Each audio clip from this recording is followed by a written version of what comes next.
అందరికీ నమస్కారం. విద్య నేర్పిన గురుదేవుల పాద పద్మములకు శిరస్సు వంచి నమస్కరిస్తూ మిక్కిలి భయపడుడి అనే అంశం గురించి మాట్లాడుకున్నాము. దానిని ఇంకా వివరంగా తెలుసుకోవాలి, దాన్ని ఇంకా వివరంగా తెలియజేయాలి అనే ఉద్దేశంతో మళ్ళీ అదే వాక్యాన్ని చదివి పరిశీలన చేద్దాము. మత్తయి సువార్త 10:28. ఆత్మను చంపనేరక దేహమునే చంపువారికి భయపడకుడి, కానీ ఆత్మను దేహమును కూడా నరకములో నశింపజేయగల వానికి మిక్కిలి భయపడుడి. ఇక్కడ మొదటి వాక్యంలో ఆత్మను చంపనేరక అంటే ఆత్మ నశింప కానిది, నాశనం కానిది, దాన్ని ఎవరు చంపరు కనుక ఆత్మని చంపే విధానము ఎక్కడా లేదు కనుక ఆత్మను చంపనేరక అనేటువంటి మాట క్రీస్తు తెలియజేశారు. ఆత్మ చంపబడదు. ఈ కుమారుడు అనేటువంటి పేరు బైబిల్ ద్వారా ఏదైతే ఉందో క్రీస్తు చెప్పారో ఆ కుమారుడు భగవద్గీత ప్రకారం జీవాత్మ అంటున్నాం. ఈ జీవాత్మ అనే పేరు కలిగిన కుమారుడు ఎప్పటికీ నశింపడు, ఎప్పటికీ ఎవరి చేత చంపటానికి వీలు కాని విధంగా ఉన్నది కనుక జీవాత్మను, కుమారుడిని ఎవరు చంపడానికి కుదరదు, అవకాశమే లేదు. దేహము అనేది అందరికీ తెలుసు. దేహమును చంపువాడికి భయపడకు అంటున్నాడు. ఆత్మ ఎట్లాగో చంపలేరు, అది చంపడానికి కుదరదు అని భగవద్గీతలో చెప్పాడు. నీరు తడపజాలదు, అగ్ని కాల్చివేయను జాలదు, గాలి త్రోసివేయదు. ఇదంతా కుమారుడి యొక్క స్థితిని భగవద్గీతలో శ్రీకృష్ణ భగవానుడు తెలియజేస్తే బైబిల్ ద్వారా ఇప్పుడు క్రీస్తు భగవానుడు మనకి ఈ మాటను తెలియజేస్తున్నాడు. మనకు మత్సరం లేదు, మనం జ్ఞానం తెలుసుకోవాలి కాబట్టి ఏదైనా మనం తెలుసుకుంటాం. మనకు కావాల్సింది దేవుడి జ్ఞానమే కానీ మత పిచ్చి, మత మత్సరం కాదు గనక అవన్నీ వదులుకొని స్వతంత్రత బుద్ధి కలిగి ఆలోచన చేయాలి. ఈరోజు ఎంతోమంది గొప్ప బోధకులకు కుమారుడి యొక్క నిజస్థితి తెలియదు. మాకు అన్నీ తెలుసని డబ్బాలు కొట్టుకుంటుంటారు. ఇక్కడ ఆత్మను చంపనేరక దేహమునే చంపు వారికి భయపడకుడి. ఇప్పుడు మనకి దేహమును ఒకడు చంపుతున్నాడు అనేది లోకంలో మనకు తెలియబడతా ఉంది. ఒకడు కత్తితో పొడిస్తే ఒకడు చనిపోతున్నాడు. అదేవిధంగా ఒక పక్షిని కానీ, ఒక గొర్రెను కానీ, ఒక మేకను కానీ, జంతువుని కానీ చంపుతున్నాడు. చంపుతున్నప్పుడు ఆ దేహము చచ్చిపోతూ ఉంది. దాని విధంగా లోకంలో దేహాన్ని నాశనం చేయవచ్చు అనేది తెలుసుకున్నారు. ఈ దేహంతో కూడా కలిసి ఉన్నది ఆత్మ, ఈ దేహంతో కూడా కలిసి ఉన్నది కుమారుడు అనగా జీవాత్మ. ఆత్మను కానీ జీవాత్మను కానీ నాశనం చేయడం కుదరదు.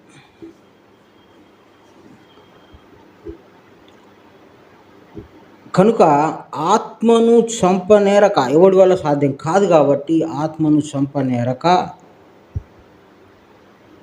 దేహము అంటే ఈ స్థూల శరీరం ఏదైతే మనకు కనిపిస్తూ ఉందో ఈ శరీరం చంపువాడికి కూడా నువ్వు భయపడొద్దు అని గురువైన క్రీస్తు తెలియజేస్తున్నాడు. అదెట్లా? వాడు కత్తి పట్టుకొని వస్తే మనకు భయం కాదా? వాడు గొడ్డలు పట్టుకొని వస్తే మనకు భయం కాదా? మనం చచ్చిపోమా? పురుగుల మంది తాగి చచ్చిపోవట్లేదా? ఊరేసుకొని చచ్చిపోవట్లేదా అనే భయాలు మనలో ఉంటాయి. అది అంతా అజ్ఞాన భయం కానీ జ్ఞాన భయం కాదు. ఆ కింద వాక్యంలో ఏం తెలియజేస్తున్నాడు అంటే, ఆత్మను దేహమును కూడా నరకములో నశింపజేయగలవానికి మిక్కిలి భయపడుడి. ఇప్పుడు మన శరీరం ఉంది. ఈ శరీరం ఉంది అంటే దీనికి తోడుగా ఆత్మ ఉన్నది. ఈ శరీరంలో మనం ఉన్నాము, మన తండ్రి అయిన ఆత్మ కూడా ఉన్నది. ఇప్పుడు ఎక్కడి నుంచో తీసుకొచ్చాడు ఈ భూమి మీదకి, నరకంలోనికి.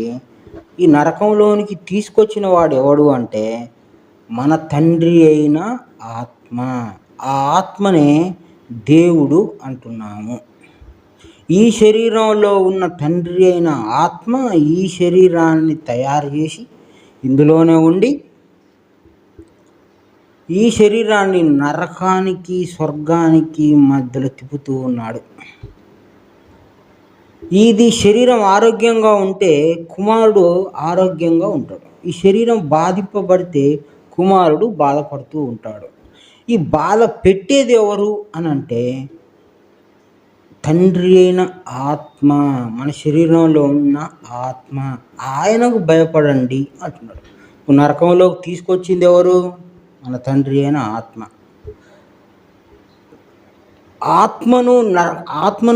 ఆత్మకు నరకం చూపించేవాడు ఎవరు అంటే ఆత్మకు అంటే జీవాత్మకు, కుమారుడికి నరకం చూపించేది ఎవరు?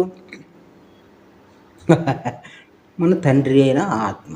ఈ తండ్రి అయిన ఆత్మకు మనం భయపడితే మన జీవితం బాగుపడుతుంది. ఈయనకు భయపడండి అయ్యా. ఈ శరీరంలో ఆత్మగా ఉన్న వ్యక్తికి, శక్తికి భయపడండి అని చెప్తున్నాడు.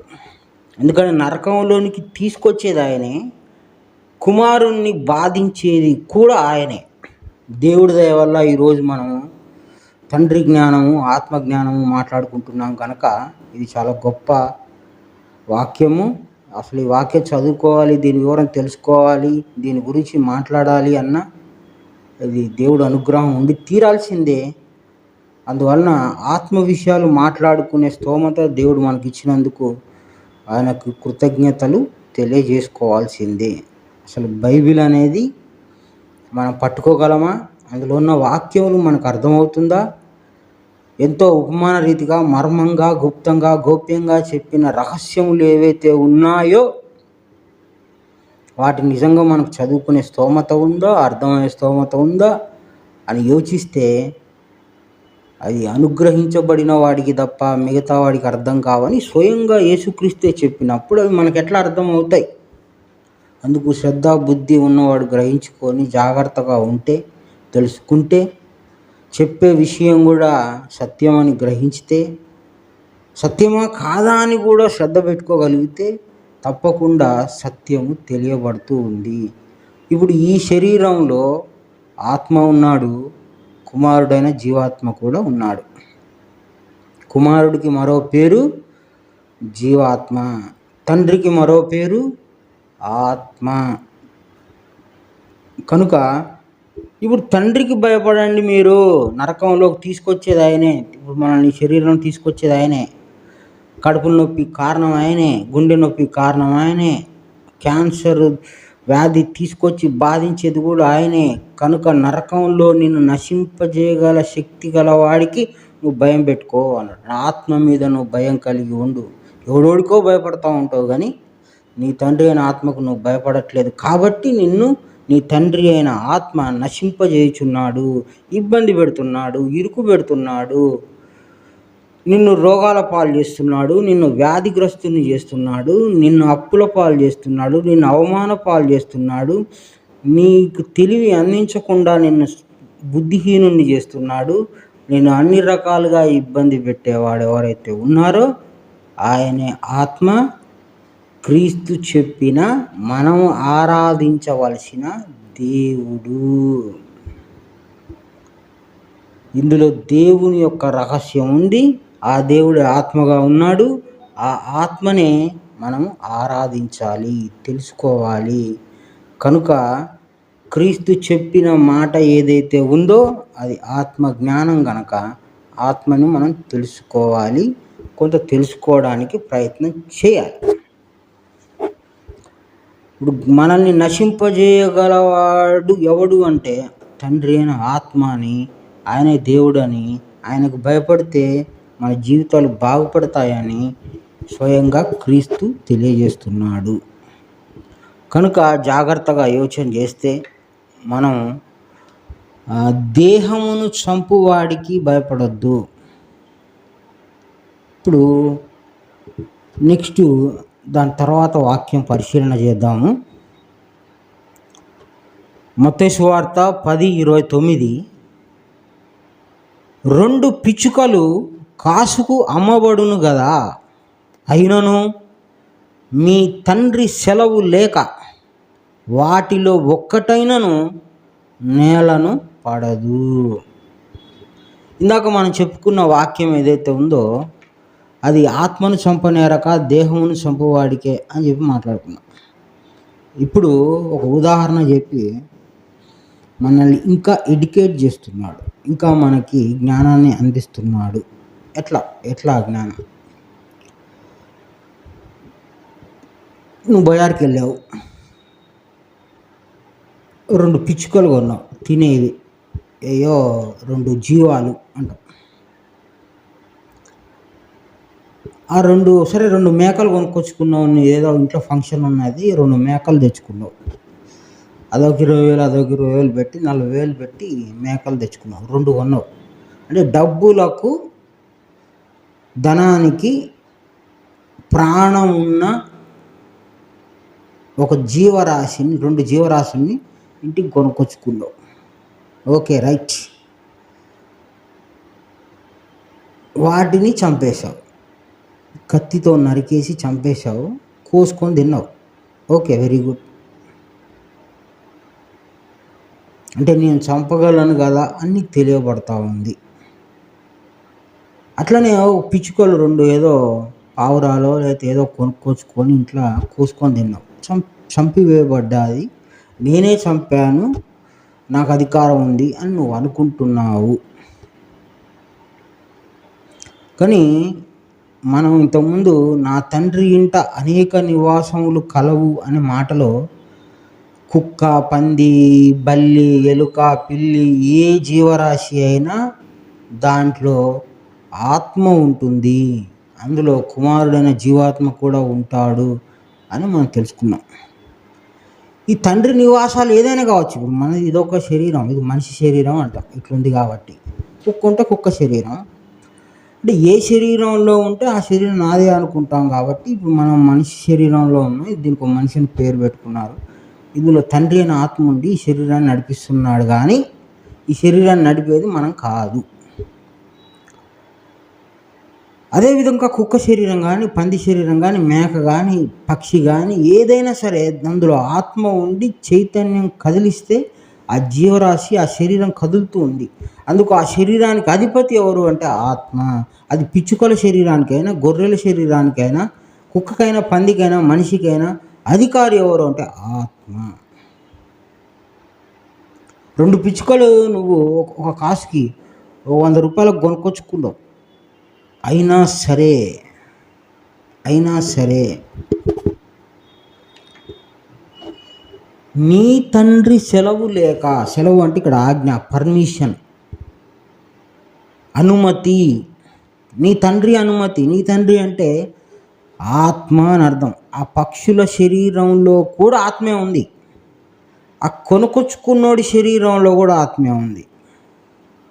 అయినను నీ తండ్రి సెలవు లేక, అనుమతి లేక వాటిలో ఒక్కటైనను నేలన పడదు, అనగా చనిపోదు, చంపబడదు. నేలన పడటం అంటే చంపబడదు అని.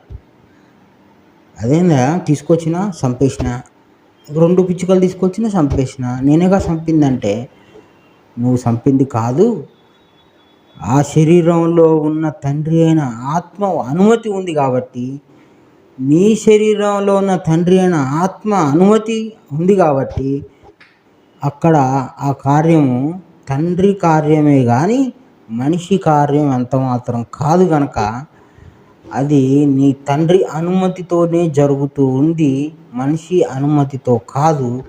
కనుక దేవుడు ఏం చెప్తున్నాడంటే, ఆత్మగా అన్ని శరీరంలో ఉండి దేని చేత దేనిని ఎప్పుడు ఏ విధంగా చంపాలనో అది తండ్రి నిర్ణయమే కానీ మనిషి నిర్ణయం కాదు అని చెప్తున్నాడు. 2 మేకలను చంపేశావు, కానీ అది తండ్రి అనుమతితో జరిగింది, తండ్రి వలన జరిగింది. ఆ మేకల్లో ఉన్నది కూడా తండ్రి అయిన ఆత్మే. ఆ మేకలు కూడా తండ్రి అయిన ఆత్మ ఒప్పుకున్నాడు. ఇక్కడ ఒప్పుదల జరిగింది, అక్కడ ఒప్పుదల జరిగింది. కనుక ఆ కార్యము ఆత్మ వలన జరిగింది కాబట్టి అది ఆత్మ కార్యమే కానీ మనిషి కార్యము కాదు. నీకు సంబంధం లేదు, కుమారుడికి సంబంధం లేదు అని చాలా గొప్ప రహస్యం చెప్తున్నాడు. తండ్రి అంటే ఎవరు? ఆత్మ. ఈ ఆత్మ ఎదుటి శరీరంలో కూడా ఉంది కనుక నువ్వు భయపడకయా. నువ్వు అనుకుంటే చంపేది కాదు సిస్టము, చట్టము, వ్యవస్థ. ఆత్మ అనుకుంటే జరుగుతుంది. పక్షికి ఎందుకు చెప్పాడు? మనిషి చంపుకుంటానంటే భయం కదా. పక్షిలో కూడా నేనే ఉన్నా, నా అనుమతి లేకుండా పక్షి యొక్క శరీరాన్ని కూడా నువ్వు టచ్ చేయలేవు అని చెప్తున్నాడు. ఒక పాము వచ్చి నిన్ను కరవాలి అంటే ఆ పాములో ఉన్నది కూడా నేనే. ఆ సమయానికి వచ్చి నేను కాటేసి వెళ్ళిపోతా. ఆ అనుమతి ఉంటే ఆజ్ఞ ఉంటే సెలవు ఉంటే ఏదైనా జరుగుతుంది. ఒక ఎద్దొచ్చి మనల్ని పొడి చేసి చంపేస్తుంది, ఒక కుక్కనే మనం చంపేయవచ్చు. ఏ జంతువుకి దేవుడు సెలవిస్తే ఆ జంతువు చేత మనం చంపబడవచ్చు. అదేవిధంగా మనకి సెలవిస్తే మనం ఏదైనా మేకలను కోళ్ళను కోసుకొని తినొచ్చు. అవన్నీ సెలవు వలన జరుగుతున్నాయి కానీ నువ్వు అనుకోవటం వలన జరగట్లేదు. ఏ జీవరాశి ఎవరి చేతిలో ఎప్పుడు చనిపోవాలి, ఎవరికి ఏది ఆహారంగా మారాలి, అదంతా నీ ఇష్టం కాదు, తండ్రి అయిన ఆత్మ ఇష్టం చొప్పున జరుగుతుంది కానీ మనిషి సంబంధం లేదు. ఇది గొప్ప రహస్యము.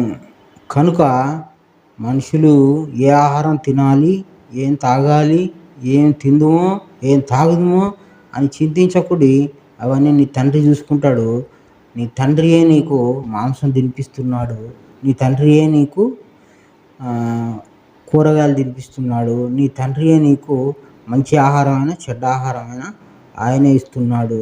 వేరే వాడిని చంపాలన్నా, వేరేవాడు సావాలన్నా అది తండ్రి ఆజ్ఞ చొప్పున, తండ్రి యొక్క సెలవు చొప్పున జరుగుతుంది. కనుక ఎవ్వడికి నువ్వు భయపడకు అన్నాడు. సెలవు లేకపోతే నిన్ను ఎవడు చంపడు, నీకోడు సాయం చేయడు, నీతో ఎవడు మాట్లాడు, నిన్నోడు ఇబ్బంది పెట్టడు, నిన్నోడు బాగు చేయలేడు. అంతా తండ్రి సెలవు చొప్పున జరుగుతుంది.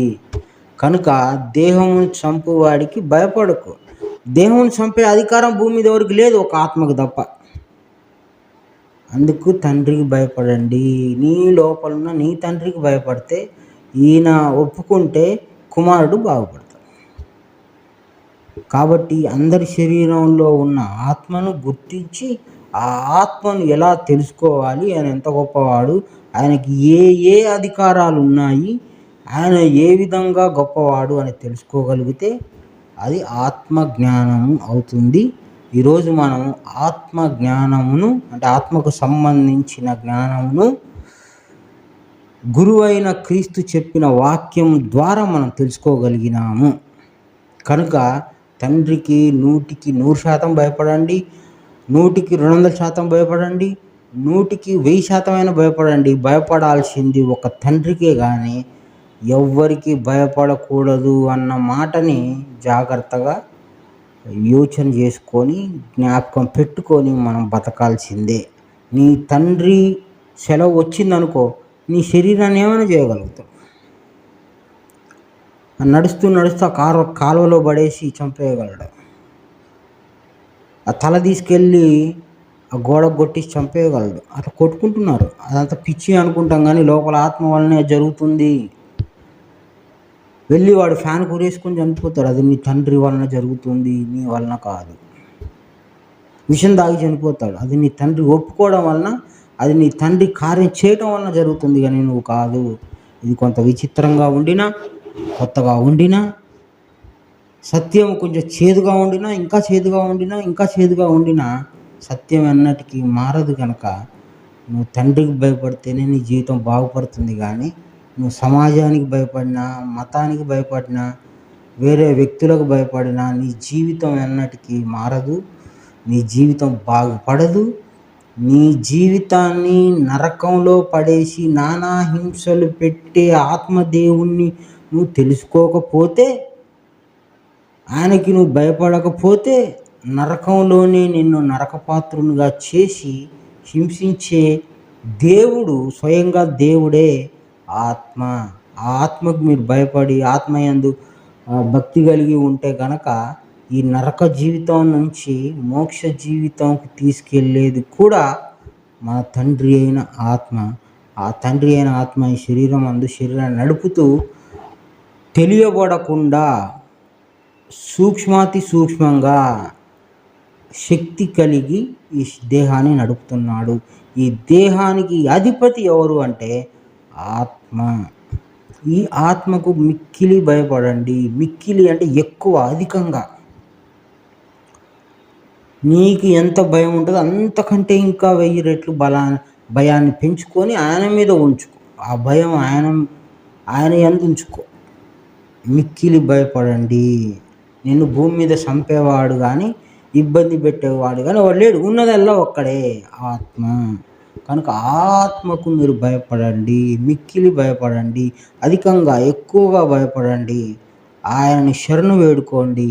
ఆయన దయ ఒకవేళ మీ మీదికి వస్తే, ఆయన కరుణ మీ మీదికి వస్తే, నరకం నుండి మోక్షానికి నిన్ను తీసుకెళ్ళేది కూడా ఆ తండ్రి అయిన ఆత్మే.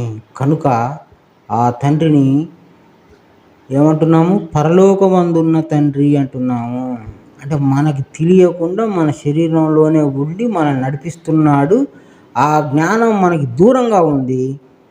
అంటే జ్ఞాపక రూపంలో దూరంగా ఉంది కాబట్టి పరమందున్న అంటున్నాం. శరీరంలోనే ఉన్నాడు కానీ పరమందు అంటున్నాం. అంటే ఇప్పుడు తెలుసుకుంటే పరమందు కాదు, మనతోనే ఉన్నాడు అని అర్థం. తెలుసుకోనంత వరకు పరమందు ఉన్నాడు, తెలుసుకుంటే పక్కనే ఉంటాడు. కాబట్టి జ్ఞానం తెలుసుకుంటే పక్కనే ఉన్న దేవుడు, జ్ఞానం తెలుసుకోకపోతే చాలా దూరంగా ఉన్న దేవుడు. అందుకే పొరుగువాడు ఎవరయ్యా అంటే మన తండ్రియే. ఈ అంశము ఇంకొంచెం ఎక్కువగా ఆలోచన చేయండి.